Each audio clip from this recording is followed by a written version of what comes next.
All right, so tonight's speakers are Kelley and Jilly Alderman, and they're going to talk, as you guys have probably seen from the flyers that we had on Facebook, about their experience in China and how they maintain the faith. So without further ado, Kelley and Jilly. Woo!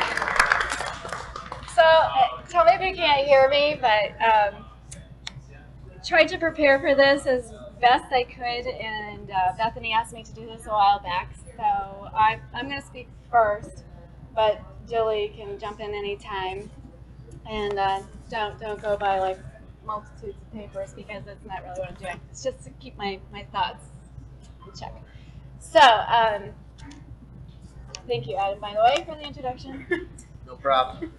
So I work at the diocese right now, and so if you come in, you won't see me because I work way in the back in the corner, but if you ask for me, they'll bring you to me. And I work over with Bill. You've all met Bill, Gavin? Yep. So, Awesome. so Bill's my boss, basically. And before I did that, just leading up to everything, so I grew up in a very small town up north and in Vermont. It's Sheldon. I don't know if any of you know where Sheldon is. And so, oh, okay. Oh, there you go. All right. And I moved to Richford, and that's where I live now. Richford, you would know then as well. What's your name? Kelley Alderman. Okay. Oh, yeah. What are Kellys from Richford? Okay. Oh, okay. Yeah, there are a lot of Kellys from Richford, actually. Yes, yeah. We all share the same name. But anyway, I went to school for English literature. That's what my degree is in, and so I taught for about 18 years, almost 19 years at Richford High School. And before I finished there, my mother became very sick, and she was diagnosed with stage 4 pancreatic cancer. And I grew up in a very Catholic home. I think my dad was more of the C&E Catholic and didn't come as much. And I found out later in life, seriously, that my mom had been married before and had been married in the Catholic Church, but her annulment hadn't gone through. So I just remember all those years of her not receiving communion or anything, but always attending church, always praying the rosary, doing everything. And so I was only 12 when I was confirmed because it was so little in Sheldon that we were confirmed in 6th, 7th, 8th grade. And I chose the name Miriam. That was my name. So, and I took it very seriously. But so when my mom was sick and she had all of her treatments, this leads right up to China, believe me, it does. And we would go for her treatments, and sometimes our treatments down here were, 6 to 7 hours a day. And so I had visited the Vatican City. I was going to bring a bunch of kids over to England, Ireland, and Wales, and so they gave me a free trip. So I chose Rome. So I went over by myself, and I was able to go to the Vatican City, and I purchased a mantilla for her, a very long one. And so I really truly believe this, that every time she had her her treatments, she should have been incredibly sick with them. And she would always wear this mantilla, and it makes me weepy, sorry. And we would pray the rosary. Sometimes she couldn't, but I just think that was really good. I didn't know it at the time. I really didn't even think about it. But, my priest, Father Har, if you ever get up to Richford, you should definitely talk with Father Har. He's amazing. And he said it was just sharing that with other people around us was really amazing for us. But she was never sick. She never got sick, not once from her treatments. She always felt really good after.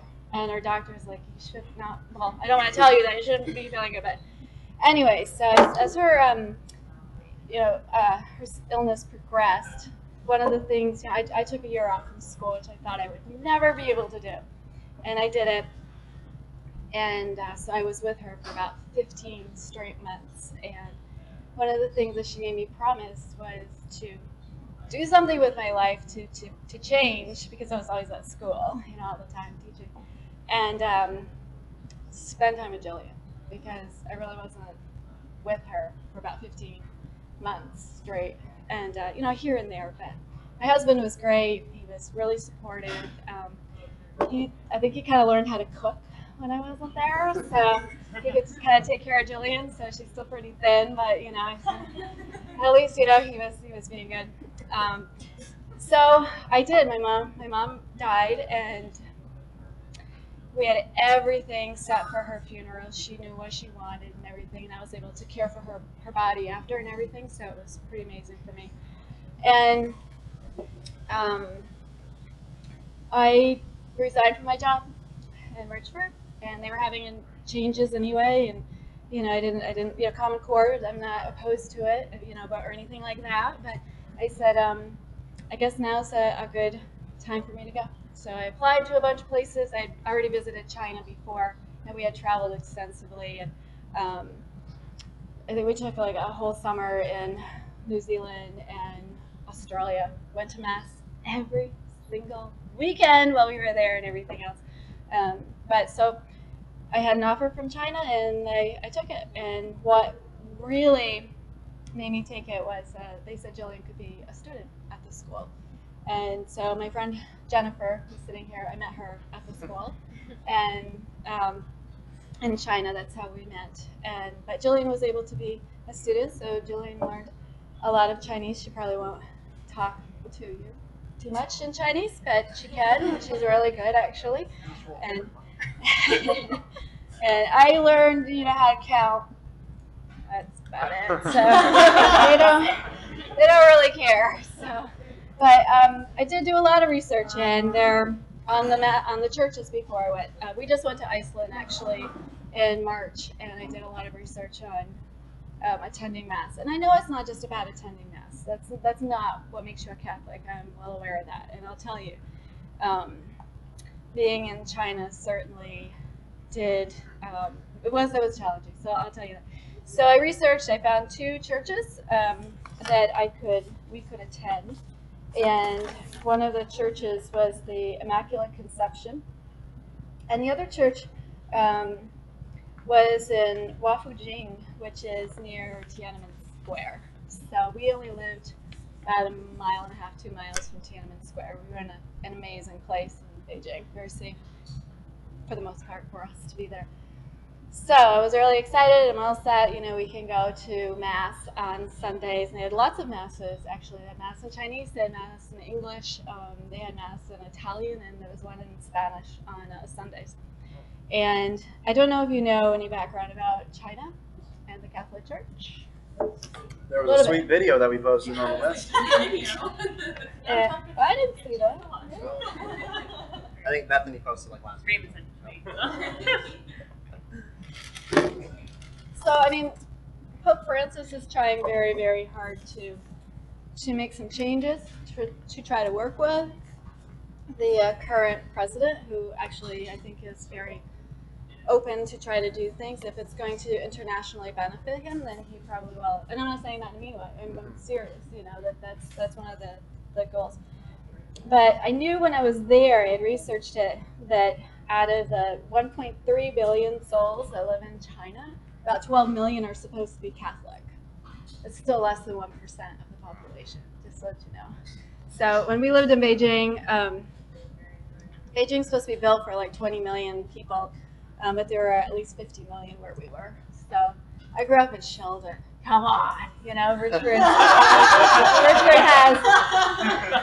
has 1,200 people. Okay, so 1,200.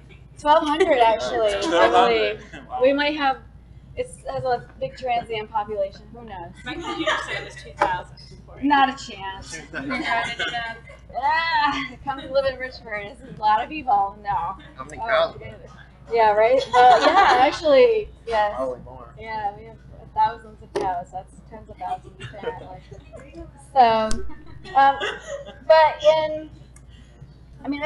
when I read this, I was kind of like, oh, because you don't talk about it too much. People don't really talk about anything like that in China, about Christianity or anything, or any kind of belief other than Mao.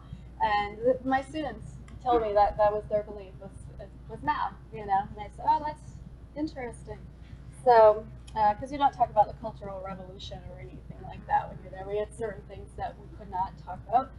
But, so when the communists, became in power and they threw out the Catholic missionaries in 1957, they created this group called the Chinese Patriotic Catholic Association. It appoints its own bishops. So basically we have three types of bishops, I guess, if you will. So we have, the one group of bishops that's recognized, that's appointed by the leaders in China in this group, and that's not recognized by the Vatican. And then you have the ones that the Vatican appoints that aren't recognized by the Chinese government. And then you have some self-appointed ones, so who offer and celebrate Mass in their homes. So yeah, I've never seen that. I've just read that, so I can't verify any of that.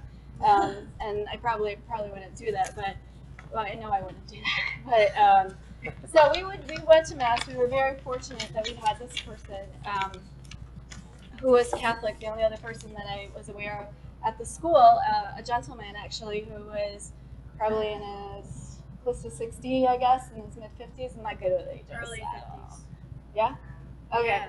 So, and he was really, really loved Catholicism. So we were like so excited because we could go to Mass with him. So we never actually went by ourselves until after he left.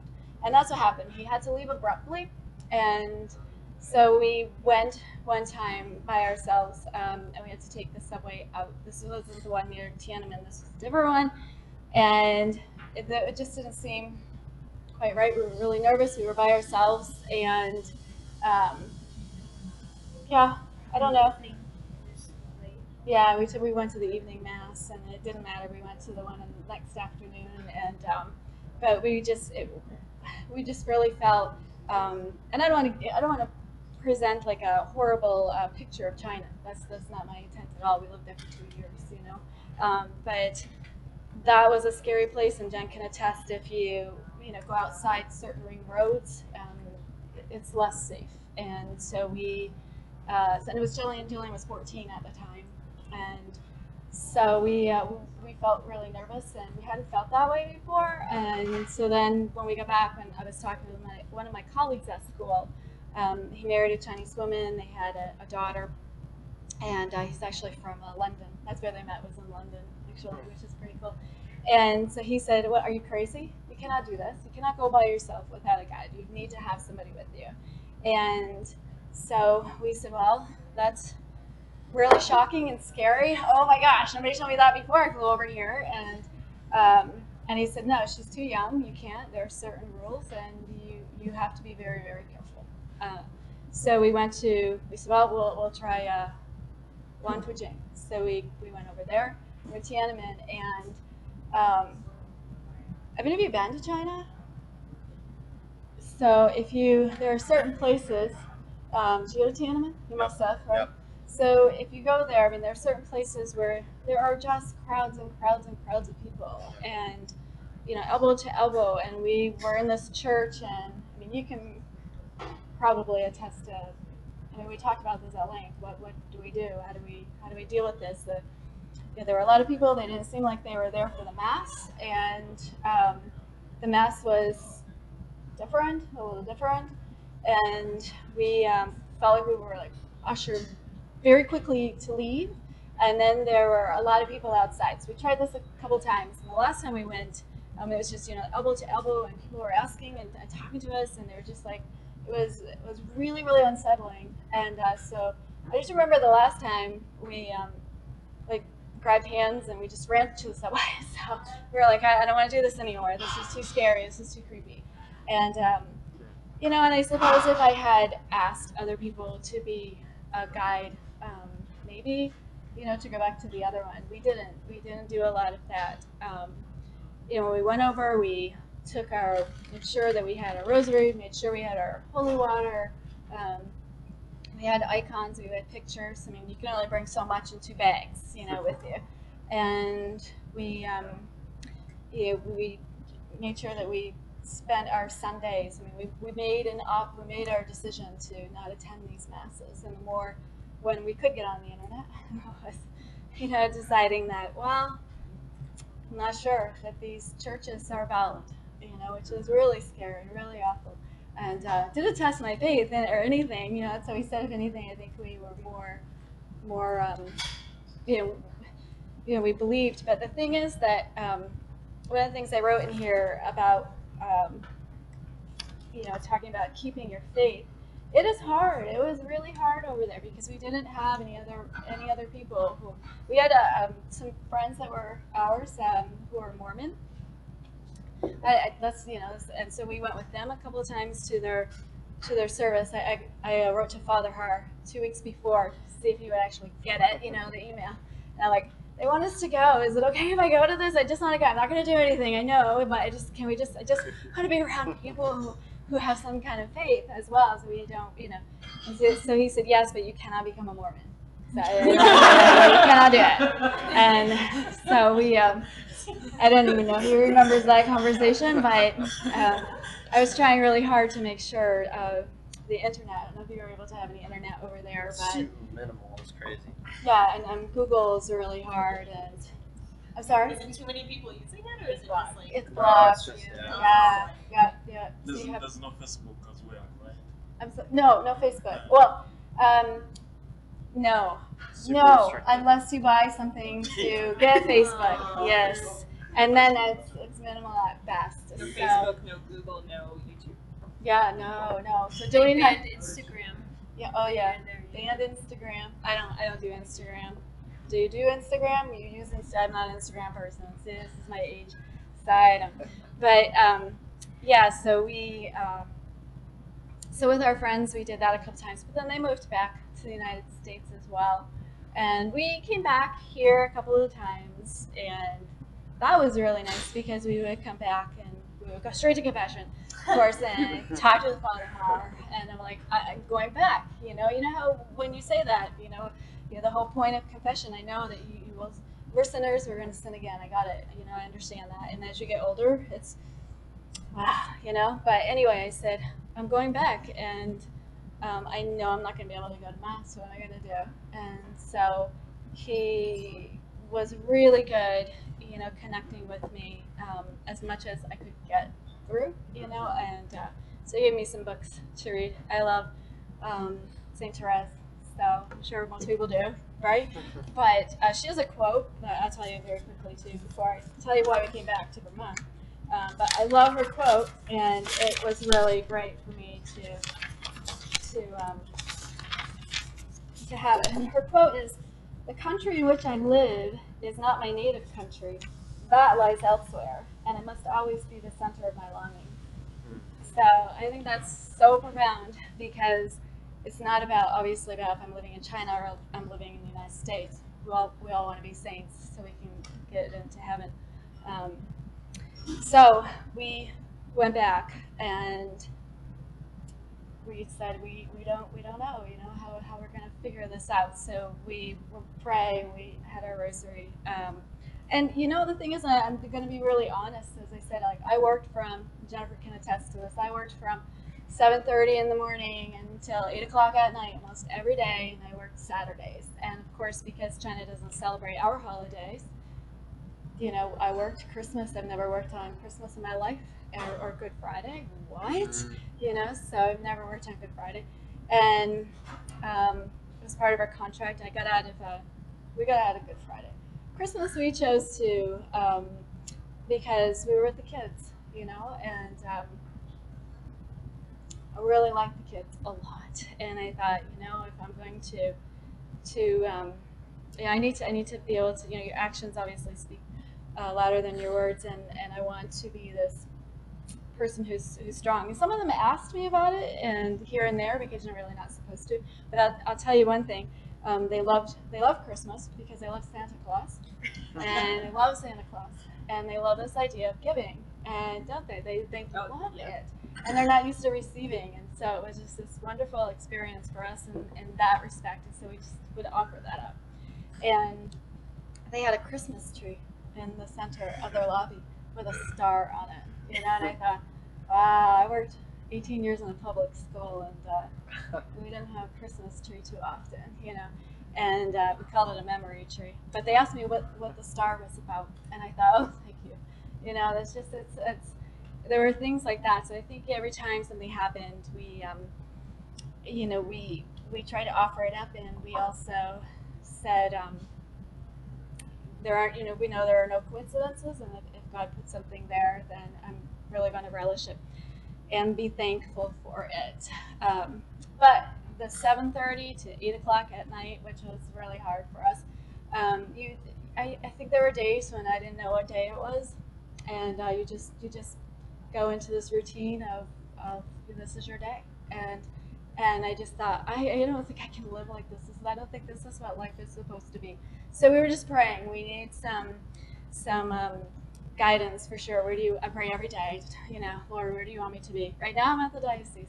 I don't know, So, but I will tell you, I realized through with Father Hart too, and it sounds really kind of silly when I say this because maybe it's embarrassing to me to say, I realized that my vocation was a mother and a wife, or a wife and a mother, I guess.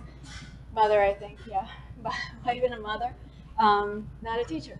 And I have a son who just turned 31, and he and his wife are in Ireland right now. So I told him I was doing this talk, so they couldn't be here. Of course, even though yeah, convenient for him. But he was after me when you asked about Facebook. We finally were able to get through, and there were months when I couldn't talk with him. And my son and I are super close, and he was going to get married, and I wasn't home, and I think he's still mad at me, but he's getting a little bit better about it. But he was like, you got to come home. You're going to miss all this. And we had planned to be there for 3 years, and so Jillian could graduate, and she became very, very sick. So yeah, that's why I asked you about China. They say that the experts of the air say it's toxic now. So in Beijing, so you really shouldn't be there. And we were wearing masks, the ones that look like your Bane from from Batman. Yeah. It's really foggy out there today, so we were like, oh my goodness, this is crazy. And I thought it was just foggy, but it's not. It's pollution. So Jillian became really sick. They canceled school how many times in your last year there? None. I don't remember. Ever. Oh, then it was okay. It was the next year after you guys left. Like there was 3 days where they canceled school. Oh, it must have been bad. The entire city. Because it was so bad. Because the pollution was so bad. Wow. They're supposed to. They're supposed to cancel it, but they have the government. What do you call that thing? Where they register how many particles are in the air, and then they have the larger one, and so the school goes by the government one, which is significantly lower. So which kind of toxins are like in the air? Which toxins? they're a lot from factories and the coal factories, things like that. So carbon monoxide. yeah, and Beijing's supposed to be, from my understanding and from what the kids have told me in some of the research, it's really meant for bicycles, a lot of bicycles, and well, there were a lot of bicycles, but there are just as many cars, and so many cars, and sometimes not to digress, but sometimes because she's driving, and she drove in Beijing. We had a scooter. I never drove in Beijing. Are you kidding? Do I look like I could drive in Beijing? I don't think so. She was 14. I was gonna laugh. 14? I know, right? But She's a better driver than half the other teachers at the school. oh my goodness, it's true. It's true. And So funny. yeah, she had like really great reflexes, and I couldn't drive that thing. Yeah. But to be fair, they also had really, they had lanes for the bikes and for the motorcycles, and I just think they drove so much more slowly because it's so populated, so you kind of crawled. But yeah, she did drive. So it was perfectly okay for her to drive. I checked it out, because I'm in confession long enough as it is, and I'm thinking, I don't want to have her do this. I'm not making fun either. I didn't want to put her in, harm's way. But that's what we did. And so back to my son real quick. So he's like, you need to come home, blah, blah, blah, blah, blah, blah, blah. And Jillian was actually very sick. So the 2 times that we came back, we were actually seeing specialists during most of our time back. And our doctor, Dr. Naska, is my pediatrician. So he's Catholic. Oh, my goodness, right? So I'm talking to him, and I'm like, what do you think we should do? And he goes, I think it's okay for her to go back. We'll monitor her. She had medicine, da-da-da. And you're coming back when? And so we had like another trip we were coming back home for. And I said, but I can't, I'm not going to Mass. Dr. Naska. And he's like, I'm sure you're talking to Father Har. I'm like, I'm talking to Father Har. And and he's like, just offer it up, pray, do everything. So her illness, I don't want to make it sound like her illness was so bad we couldn't travel. She was okay for that. It's just this lingering stomach issue. And then the last time we went, he said, I think good Vermont air is probably what you need to do. So and I said, okay. And but we had already, I'd been offered a new position at the school. It was going to be a lead teacher position, and so I was really excited about that. And then I said, I don't think I can stay, And then my son's like, you gotta get back here. And so we decided that, yeah. So what happened was, I think I'm at the end. I don't think there was anything else I wanted to tell you. I have so much on this paper, but I think I'm good. I'll let Jilly talk in a second. But yeah, so I'm sitting there. See, there are no coincidences. Totally believe that. Sitting there the day after Mother's Day, which Mother's Day was just this past Sunday, and I'm sitting there and at school, and I don't care. I was praying every morning anyway when I got up, and then when I was at school, and I just said, Lord, I need some guidance. I know I need to go home. Talk to my husband too, by the way. I just want to let you know that. So, and he's like, you do what you want to do. I support you, and but it sounds like you need to come home, and because he was worried about Jillian too, but Dr. Naska was great. So my messenger works, and hadn't been working, and my messenger works, and my son sends me a video. So I want to show it to you. Is that okay? Yeah. He's not gonna love this, but I said I have your video. I'm gonna show it to you. Show them, and he goes, oh, really? And I said, yeah. And he goes, you're not singing really great. So my son, he lives in Richmond right now with his wife, and he was in the Army Guard when he was senior in high school all the way through. He was accepted at a bunch of different colleges, and he decided that he was going to be a teacher at Richford. I'm like, Ryan, there's nothing wrong with that. It's just that they don't pay very much, What are you doing?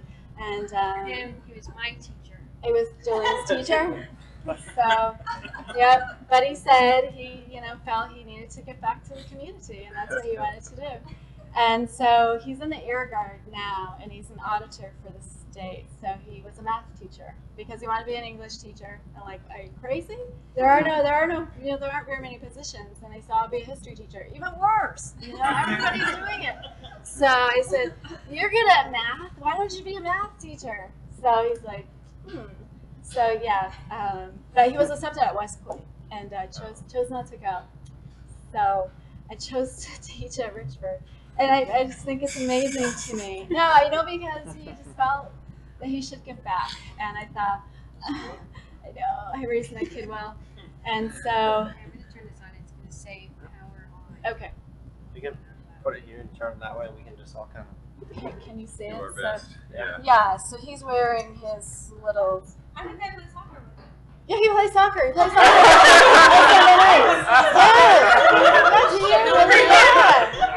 That's I nice. played soccer with him at some point. Yeah, Sunday nights. Yeah, he's nice. Is he nice to you?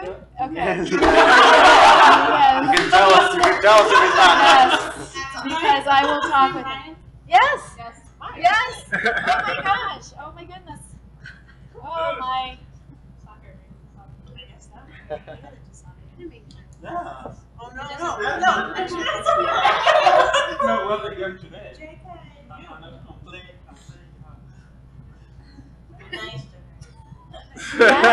Yes. Right. So I tell Ryan, all I want is for you to be nice to women like yours that you are to me. So, is it gonna work? Oh, yeah. No, my speakers. Oh, I did. Oh. It doesn't matter that much, Yeah. does it? Can you just turn it up then? So, and yeah, so this is my thing. So can you see it? Can you press it? Why don't you put it like this? So we can't be together on Mother's Day this year, but I remember your favorite thing to do on Mother's Day is to go to church. So this song is for you and for Nene. I'm gonna cry just gonna let you know that.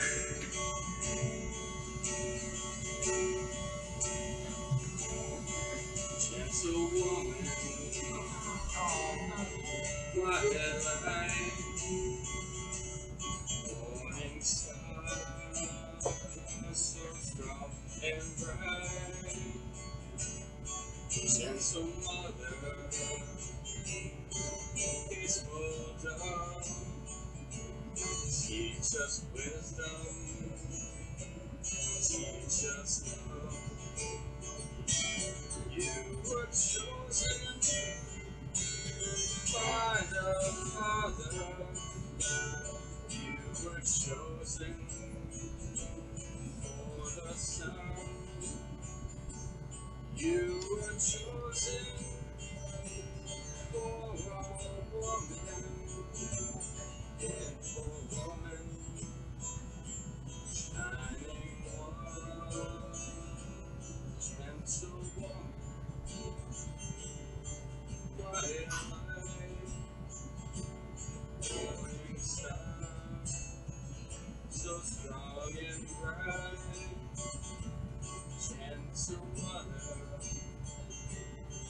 peaceful dove, teach us wisdom, teach us love.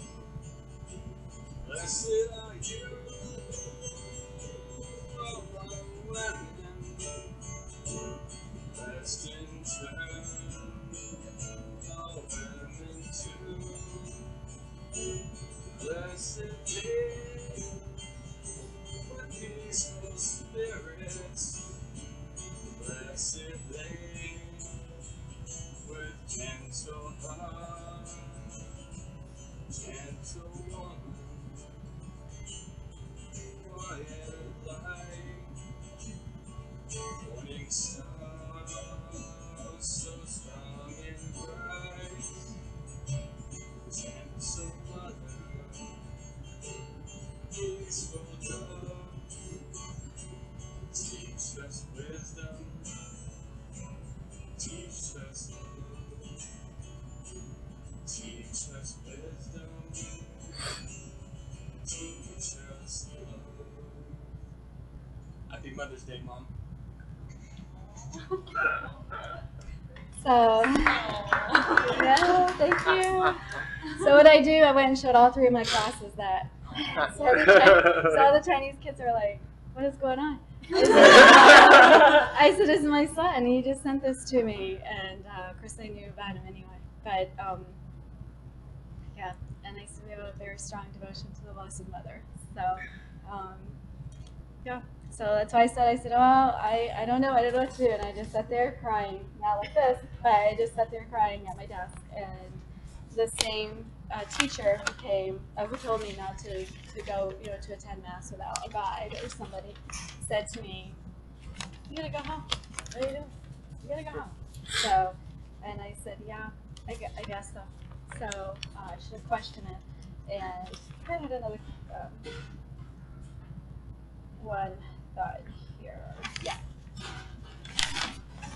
And I have this really great, as I keep saying about the coincidences, and Saint Perpetua said, what happens will be what God desires. We are in the power of God, not in our own power.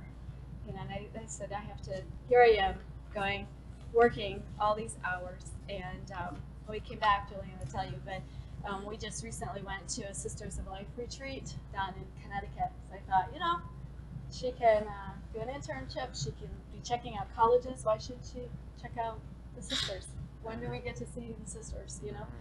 So we went for a weekend, and it was amazing, I think. And we just said, so now the sisters kept saying to me, just when you get upset or whatever, just say, Blessed Mother, what should I do? So I wish I had said that more often when I was in China. But that's it for me. So Jillian can tell you about, that was, I was talking a lot about myself and thinking, worrying about the impact all of this was happening more on her than on me. And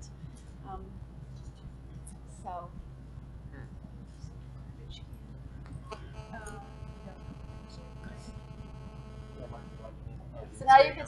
Brian, you saw him singing. I have the number. Oh, there you go. Yeah. Tell you should say, I told her you were really mean to me. Now you're in trouble. Yeah. So, yeah.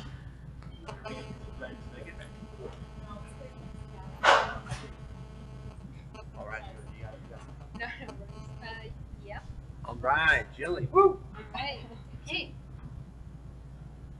Tell us I wrote an introduction, but I don't think I need to use it. I was just gonna point out how. Oh, there's a rainbow. Oh. Oh, right. Well, Coincidences. yes.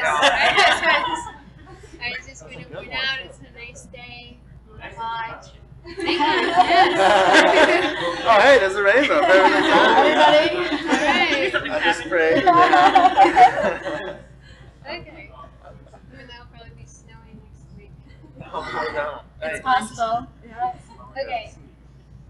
All right. So as my mother here said, we're from Richford, a luxurious, beautiful town. I don't know how we fit in. There's no drug problems at all, Hallelujah. with a lot of sarcasm. Yeah. He makes it nice to have that sarcasm sign up. Yeah, so It is a nice little town. it is but nice, but yeah. We So- just have a lot of problems, as any other a state. lot of problems. So, yeah, I would like to say I'm honored to talk to you guys, and I think it's great to be in a little group because it's so hard to be Catholic these days with, like, you know, media saying that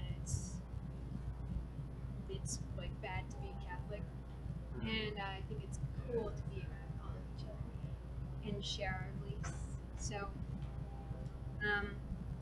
I don't really have that a lot because I'm 18. All of my peers are like don't really care a lot, I think.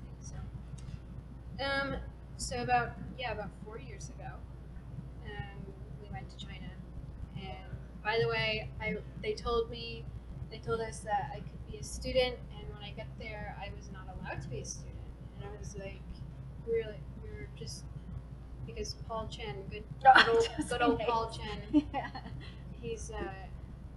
he wasn't the principal who interviewed us, and he said that I could be a student, and I apparently I couldn't because the school was up for about 290 years when we first got there, and they had not had one foreign student ever.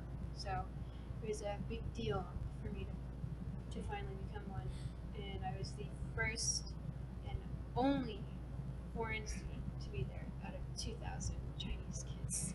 And you were taught in Chinese or English? I was in so there was an international part and then there was national part, and really, really cool campus. But I was in the international part in my class. I was class 1, senior 1, class 1. We had 3 classes, and so about 90 kids in each grade. And I always sat in the back for whatever reason. They sat me in the back. Felt not cool, but it was really hard to. At first, it was cool because my Chinese kids. I thought they didn't like me at first because they were just like giggling and looking at me, and I was like, "What?" And finally, I was sitting in classes and just kind of observing, I guess, because I wasn't allowed to be a student, and then these like group of girls just kind of giggling, and one of the teachers was Michael, and he was leading them, I guess, and they came to me and said that they think I'm so pretty and they want to be my friend. And I was like, oh, okay, thank you. And so I'm like, okay, a little weird, but flattering nonetheless. And I found out that they were calling me their goddess. Yeah. And yeah, okay, so thank you, but whatever. But and yeah, it was flattering. It was cool and nice, and I couldn't eat in the cafeteria because I like staring at me, and it was like, wow, okay, wow, they're there. And the first time I got noodles, big mistake. I got noodles, and it was huge. I can't eat all of that, and they had plastic chopsticks, which are impossible to use. And I was like, okay, I don't know how. I can't do this. And they gave me a spoon, and my girls were like, okay, you need to stab it and then twist it. And I was like, okay. So I did that, and they were like, just like. And then I did it, and I got a spoon, and I ate it, and they're like, "Yay!" And I was like, yeah, "Oh my god, I don't." Yes, it was sweet, and then and there was like that every time I took a bite. So, needless to say, I did not finish the bowl of noodles, and every time I looked up, there was someone like just staring at me, which is a little unsettling. So I didn't go there again. Honestly, I went to lunch with all the teachers in a smaller area. And my classes, yes, it was strange, but they were very sweet and older than me. So they were a year older than me. I had to skip a grade, and they were very, very different from American students because just really, really sweet, innocent, so respectful of the teachers, which you don't see here, and I was Not as much, maybe. not as much, and just very smart, driven, but I didn't really have a lot of friends because apparently they did not feel worthy to speak to me, and it was like it was weird and it was like kind of lonely, I guess. I had a few friends in the older grades were a lot better, but my class, I wasn't very close with because they just so young. Except for Audrey. Except for Audrey, yes, which is the girl who spoke to me first, and she just they're very, very sweet, and I like we said about Christmas, they love Christmas, they love Santa Claus, and they would give me presents. It was really, really sweet, but they had no idea what Christmas was about or religiously, and just they kind of call each other their family, which is really, really sweet. And they were there with each other. Some were there with each other even longer, from elementary school to middle school and high school. So, really big culture, very, very different. And we loved it, but a lot of cons. And it was horrible, and not being able to go to mass was really like a real big bummer. So when we got back to Vermont, it was like relieving to go to mass. Yeah, really. And and as we traveled, like you said, we went to mass everywhere we went, and New Zealand, Australia, Wales, to Ireland, even Cabot, Vermont. Cabot. Cabot, we had a Christian camp, and they were mostly Methodists, so we would go to mass, and sometimes a mere fetus in the womb. So we've been going there, and confirmation. Yes, I have this right now. Oh. And the safety issue though in Beijing was I think it was more unsafe for us because we were women and foreign women, so a lot of beggars really could be very sketchy. And Adam, the British guy we talked about, he has a daughter Chinese have whatever. So he said that he will not bring his daughter out because they'll take her, like kidnap her in these areas. So very sketchy. And I mean, at 15, 16,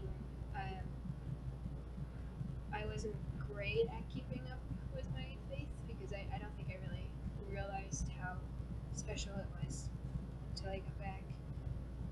And just towards the end, it was really hard because we had new teachers and giving me a hard time all the time. And it was like, it was funny because not really, but it was interesting how the foreign teachers treated the only foreign student differently than all of the Chinese students. And that was not cool. But yeah, we were talking, I was just thinking about when you said we were driving, one of the foreign teachers, he's super intense, and he also drove. He was a horrible driver, and like hit people. He would hit people in the alleyway, and it was just it was Like bump them? Yes. yes, it was just Like hit and run or just bump? yeah, and it was just horrible. Jen thinks it's hilarious. She knows. They had curbs. They had the curbs, and you'd have to get off the sidewalk. And one time he got off and he had a scooter, and he hit the bottom, and he jolted the battery out of place, so it stopped working. I was riding that actually. And he was like, oh, God, my bike broke. I can't go anywhere. I'm sorry, I'm done. I can't go anywhere. And I was like, well, maybe you bumped the battery out of place. Just check it. And he was, no. It's done. It's done. I'm done. You guys go. I can't go. I can't. I'm done. And I was like, okay, whatever. It's fine. And I walked my bike around the curb like a normal person. And then like after I moved around this car, I see him driving next to me, and he's like, "Oh, I bumped the battery out of place." And I was like, "Yeah, okay." But we actually got our scooter stolen one day, and I woke up and I had like 3 missed calls from him, and I was like, why is Andrew calling me? Seriously, why? I'm not answering. I didn't answer, and then my apartment phone called, so I was like, oh, okay, maybe someone needs to tell me something. And I answered it, and it was Andrew, unfortunately. And he was like, Jilly, did your bike? Have you seen your bike today? And I was like, no, I've not left my apartment yet. And he's like, well, it's actually stolen. I'm at the school And I was instead of like- calling me. It's like they were treating her so much And I like was an like, adult okay, all the first time. of all, why are you talking to me? And I was like, what? And I was like, oh my God, this has got to be a total, he's got to be exaggerating because that's what he does. And he said that there's a poster outside in the building and it looks a lot like your bike. And it says it's missing or something. And it was like, okay, whatever. So I went down, and yes, it was my bike. And I was wondering why is he being so helpful to me? And I realized because he had lost his bike as well. And I was, It's a stone and shit, you know, yeah. instantly it was like, oh, karma, great, good. But lucky for me, the police got it, retrieved it, and I don't know what happened to the guy who stole it. I don't know. But I went down to the police station and got it, and they needed my passport, which I didn't have at that time. And I was like, oh God, I'm not gonna get my bike. And they were like, you were only 15. Like, you're not supposed to be driving this. And I was like, oh. They told me it was perfectly okay for me to be driving, so And they were like, do you have a license? And I was like, no. they said you don't need a license, you don't need registration, you don't need insurance, so I don't know who's talking to who, but it's just like, oh my goodness. But I got my bike back, and I felt so blessed to get it back. It was great. Andrew didn't get his back. No. But it was just like one of those things where you feel super. I don't know what it was, but it almost felt like a miracle, in a way.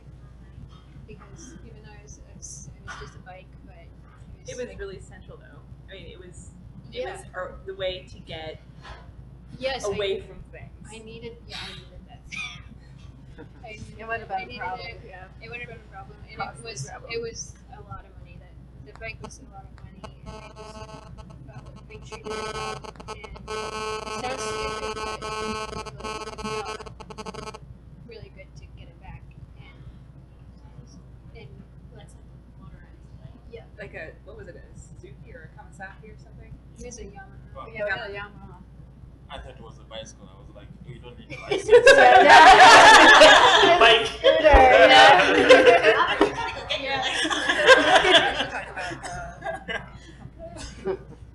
Yeah, so when we had got it back, so I had to skip the grade, like I said, and my class,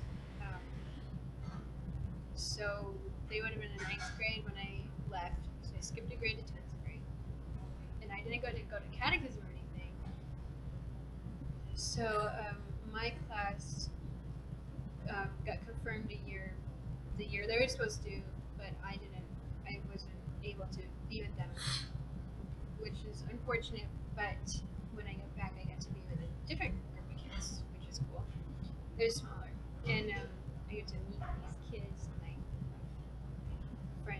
become friends with them, I guess. And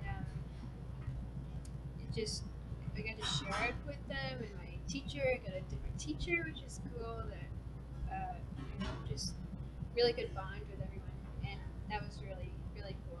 And I just felt, when I got back, just felt totally different and at ease with all of this. And I think if I had not been in China, I really don't think I would have cared a lot about confirmation, and I don't think I'd really think a lot about my saint. And it took me forever to finally pick my saint. Yes, forever. And I really into photography, and I had St. Cecilia, St. Lucy, and I just did it. I was like, yeah, I guess, but whatever. And then like one night I was looking at patron saints of, and I looked at, I don't remember what I looked at first, and I was like, oh, they're male names. I probably shouldn't choose one of those. And I just decided to look at photography, just thinking I was looking at a male saint, and it was Saint Veronica. So it was like she chose. It feels like she chose me instead of I chose her. And I felt super. It was so cool. I loved it, and like have that instant connection. And I chose her, and she chose me, and she just, very extremely, she's so brave, and to go wipe Jesus' face within that whole crowd, and I don't think she was hurt or anything, which was very special to go against the entire crowd and help him, and even if it's a small thing. And I really, really love Veronica. And I got, the confirmation day was really special to me. And I have like a scrapbook thing for it. And I had a dress made because I couldn't find the right one. And I had to get, I wanted it to be white, long sleeve to cover my tattoos. And then, below the knee, I guess. And I had it made, and then I had, it was just very special. I chose my sister-in-law to be my sponsor. Yes, sponsor. And that was fun, get to bond with her as well, and it was really, really lovely. And it kind of bothered me at sometimes because I don't think the kids really understood what a big deal it was to church, and I don't think, and it was just, I wish they would kind of think about it more and really realize what it's about. And I just don't think they do, and I wish they would. But being away from the church is like that quote, you never know what you had until it's gone. So that's what I felt like, and it was really, really great. And so most kids my age are very influenced by things, blend in with the crowd, and I you know, but bless you. Thank you. And I just, I think to have, I don't know, I feel really badly for the kids that they're all this one crowd, and I think that just having Veronica with me was really, really, I can't think of the word of it, but Comforting. yeah, yes, comforting, and she just kind of, it's like, you don't have to do that. And I wish a lot of kids would feel that way as well. That you don't need to do this, you don't need to do that, blah blah. And I have a Catholic friend who is my best friend, and when I went away, she had to fit in with everyone, and I was. It's really sad because I think, like I said, it's hard to be Catholic these days, and if you're young and you're in high school, a lot of my classmates in Ridgeford are not Catholic, and I think a lot of them kind of make fun of it, or if you go to church, blah blah blah. And my friend, I think she got really influenced by that, and she kind of stepped away, and I think a lot with the boyfriend, need a boyfriend all the time, and I'm worried about that. And I told her that I think you should stay alone. At one point, she had broken up with her boyfriend. Yeah, that's good, but now that's not really the case. And I think I'm kind of doing that as well. I'm 18 and an adult now, but to really discover what you want and what is good for you, and going to the Sisters of Life. At the silent retreat, which I didn't know about. I didn't tell her that. Yes, Oh, by the way. what a pleasant surprise. And I thought she'd love it. so But she did. I did love it. But, I thought, it's okay to say something once in a while, like, this food is really good. But apparently not, so. Okay. Oh, But I spoke with a sister, and she was, I said about my friend being really worried about her, and she was just like praying for her, which is nice, and I have faith that it'll work out, and that she'll be back. The sisters are praying for you. Yeah, I went, and when we were introducing ourselves, we said about the I think we were the only mother-daughter, and after the women are so lovely that I can't, and they were just saying how lovely it is to see mother-daughter together here. And I always forget that. I guess it's not that common, but just yeah, and they're praying for me. I think they're praying for everyone who went, which is crazy. And the sisters being around them is so great, and they're contagiously. they're so contagious, which is really positive. And I don't know how they do it. I don't know, but Holy Spirit. yeah, I guess. Yes. But Just saying. yeah. And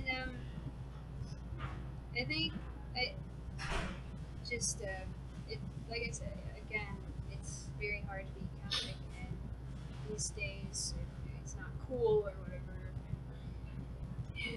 Sometimes you're labeled as a hateful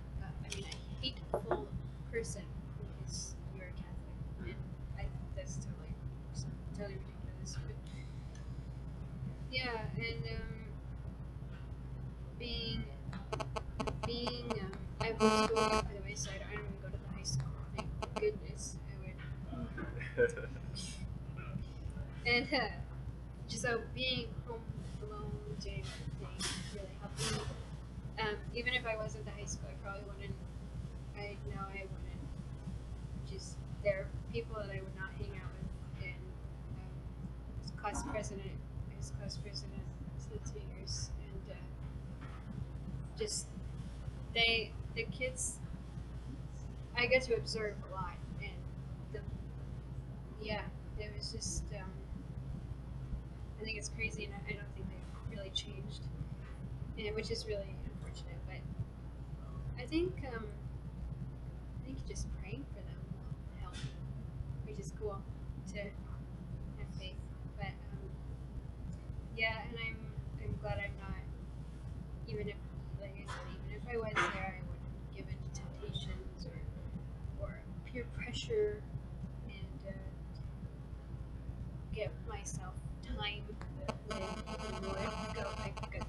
got to go to Sisters of Life, and I got to go to a few other retreats, and Our church is like from our house from here to the parking lot to town, and, so it's very close. I was the one who were always late, which is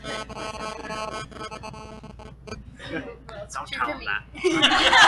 It's not always true. But you're reading now in church too, once a month. You're a lector.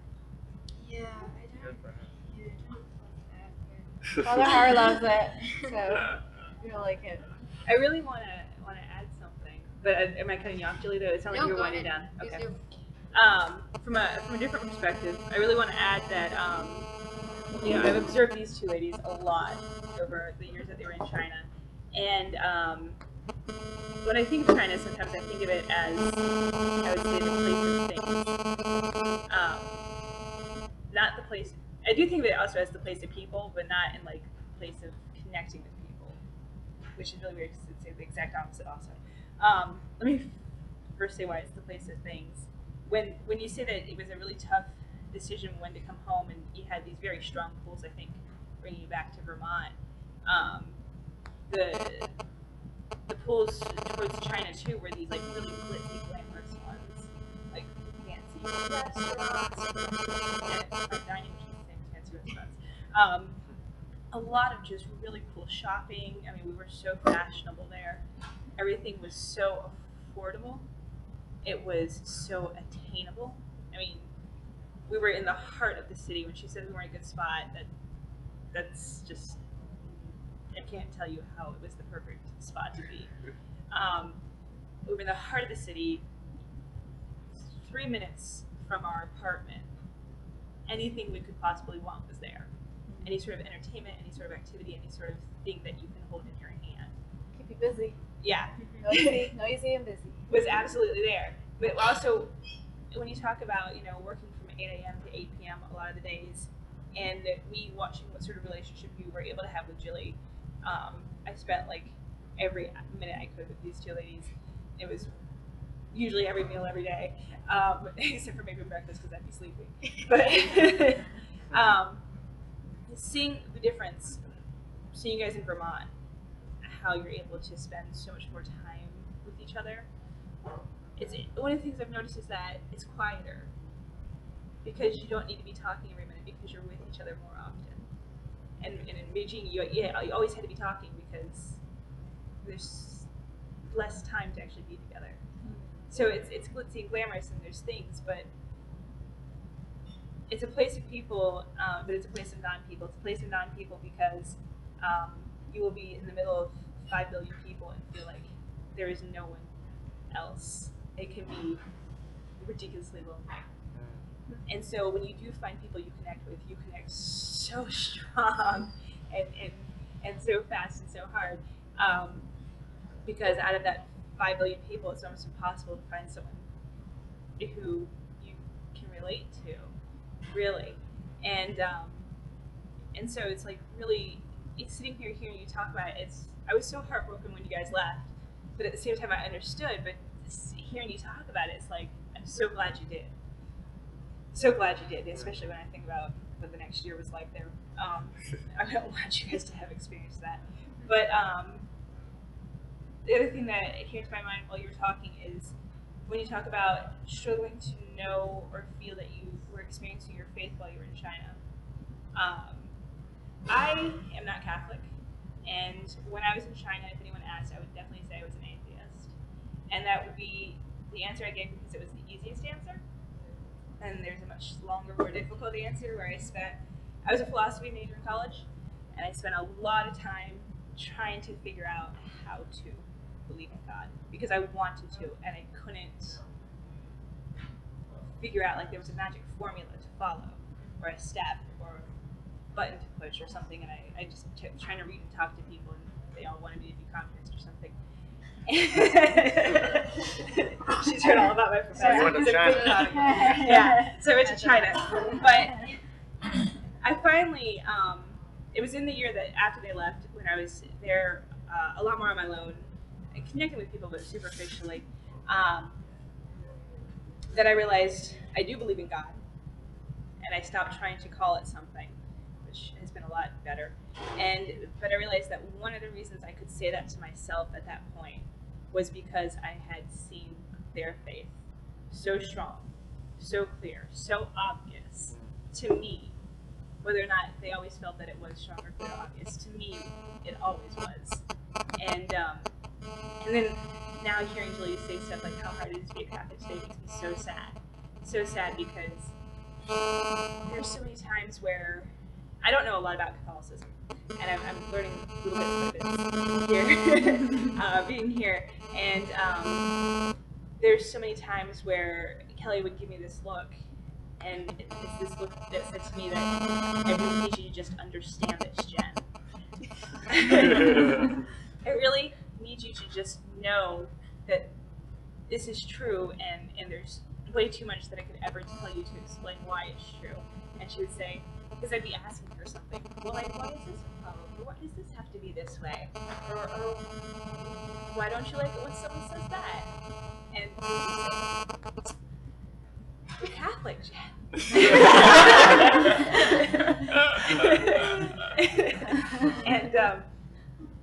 and yeah, but whether or not you felt it, you guys have your faith influences me constantly. I've never heard that before.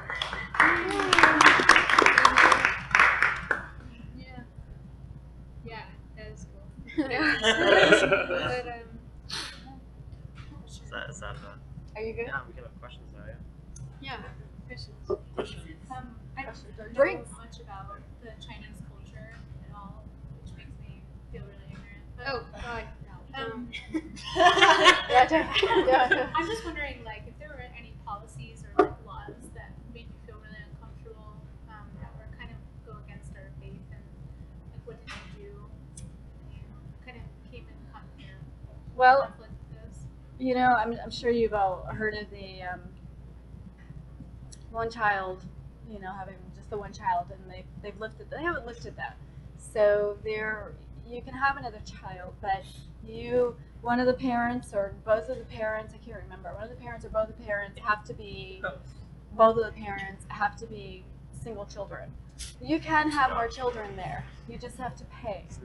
And You have to just jump through these ridiculous hoops. You if have you pay so much money, it's like, sacrifice a lot to have that child. and your other child is probably not going to be able to go to better schools Yeah. and If they can and go to things school like at that. all. If you can Yes. get them registered Yeah, at all. At you all. have to pay. And I think it's a $10,000 you have to pay if you want another child. you have like a tax. If you have a boy, that's it. You can't have any more. But if you have a girl, you can Try try again. for another boy. Try for a boy. And if you have two girls, well, If you have two girls, then you know, I think that the parents doted on their children. I really do. But I also know that the abortion rate is super high, and I don't believe, personally, this is just me, I don't think that they value life over there like they value life. Like we should. Not in the same way. Not in the same way. They dote on their children. You know, they call them the little emperor because they will have one, and they just dote on this child, and they really do. But and this is the city, not the country. The country's definitely different, but the abortion rate is super high, and it's like I've heard numbers. I can't verify this, so this is just out of my mouth from other people, from Chinese kids telling me. So they're probably actually more accurate than anybody else. And they were telling me it was around 14-15%, and that's high. That's ridiculous. And those are the ones that because so many aren't reported, so they can pay the doctors to not report, because if the doctors report that they've had the abortion, then that can be considered their one child. So. So I think that's really, that was our biggest one. I think that we, Yeah, it was very disturbing, I think. because when you walk into the stores, when you walk into the stores, you've been there, you want to, like, we wanted to buy gum. I don't really like gum, but I have really bad jaw, so I try not to chew gum anymore. These stores are ridiculous. But there are condoms all over the place. You know what I mean? All over, because I was like, oh, that's not gum. Yeah. Okay. And then they, in the, pharmacy right below us, they have, the whatever morning after pills and this and that, and they, I mean, I think it's a culture to, I don't know if it's a culture to be safe, where people will talk about that today, or if it's a, a culture to try not to, to abide by this law that forces you to only have the one child, or pay if you're going to have another. There's that. Suicide was one of the big ones. The kids in our school that we taught in the international side, those kids have every intention of studying elsewhere, not in China. So it's a make or break thing for them. And this school that we taught at was super affluent, and I didn't know that until I got there, and had no idea. I think it's number one now. Is it number one now? It's number one. It is number one in Beijing. It was 3 when we were there, I think. And anyway, they study for the Gaokao, and if they don't do well, I mean, the roads were like open for kids when they go to take this test. The kids were going to stay in China, and it determines what college they will go to, and what your major can be. And what your major can. So everything is dictated for you. And actually, I was teaching a boy who was a twin, and his brother was staying, and he was coming over here, and his brother scored like super high on the Gaokao, and so his parents were so relieved and so happy. And then the other one is here at the University of Pennsylvania. So, it's the University of Pennsylvania, and doing really well. But they had like the roads closed for this 2-day test, and they had the ambulances ready. Our school was one of the ones for the testing, because kids will commit suicide. And it's not like, I'm not saying that there are hundreds of kids, but if there's 1 or 2 who are doing it, I think that, I mean, I'd heard it, I'd read it, I don't think that I believed it. And then when it was just so solemn when the kids were talking about it's Gaokao tomorrow, and the way it was Friday and Saturday. The parents would all just line up in the street outside the school. They would all take off of work to line up in the street outside the school to wait on their children to come out on like breaks or whatever, to feed them, give them water. And they had police escorts. Yeah, so the kids, if there was any kind of traffic, the police would escort them through. So, I mean, these kids are 17, maybe 18, and yeah. I just think that's... Communists, so they don't own anything. Yeah, they don't own it. They You don't can own rent it. your property for like 75 years or something like that. And but I thought that this is gonna sound horrible, but Wait, what do you say before you say it? the Oh, okay. crime, I didn't know what you were saying before you said it. within the first 2 weeks we were there was a bombing in Tiananmen Square. Oh, yeah. We didn't even know about it. I don't even remember One of the that. kids knew about it because he hacked Oh, into yeah, one of the the government computer. the computer. Yeah. I do remember this. Yes, they ran Wow, a jeep really? into. No, this is serious, and serious, right? And so my husband writes to me, and I get it like a week later, and he's like, "What happened to Tiananmen?" Like, how does he know this? And Billy, the kid, Billy. It was the Billy kid. who did Billy it. the kid, yes. Billy the kid. Billy, Who hacked he into. could hack everything, and he was hacking. And He's here in America, by the way. Yes, that was a bombing, and you don't know about it because the government doesn't want you to know about it. We're like, They'd be so wow. just matter of fact about that. When there's things that you can't access like Facebook or you don't see the news or you don't know about Tiananmen Square, the kids would be so matter of fact. Oh yeah, we just don't know about that. We're just not allowed access to that. It's okay. Really disturbing. My history, the textbooks, my history Oh, yeah. textbooks. There was, I was looking at the table of contents, or whatever, and I noticed there was like this huge, like amount of whiteout, and And then finally a piece of paper. and then like a piece of paper, and then glue, and then I was like, oh my god, what is this? And it was about the Cold War. Cultural Revolution. Cultural Revolution, And and Tiananmen.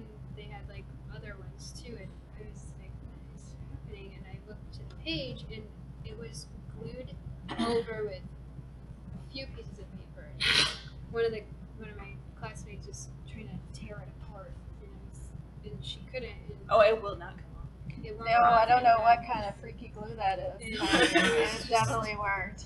But- It was just, and I was just like, what is happening? And some of the kids don't think that it happened at all. No, they don't, but a lot of their parents went through it. So it's becoming that generation now where the parents actually know that a lot of these things are true, and so they can't be denied. The only other one is the domestic abuse. There are no domestic abuse laws. Yes. So they're trying, the people are trying to make the government see that it's important that a husband beats up his wife or vice versa, that something happens, because right now. So, and Yeah, we've seen it. My So. professor there, who's an American, he just finished going through a divorce there with his Chinese wife. And when they were in America, when they were in Michigan, she got arrested for child endangerment, child neglect. She left the kids in the car, which she didn't see as an issue because, in China we do stuff like that all the time. But so if it had been in America that they were getting divorced, he would have very easily gotten custody. In China, they would not consider that sort of incident, and it wasn't just the one either. They would not consider that at all, and were almost automatically determined to give the kids to the mom. And he had a real big fight to get custody. Yeah, I remember that. Because it's just not an issue. Well, thank you guys for coming out.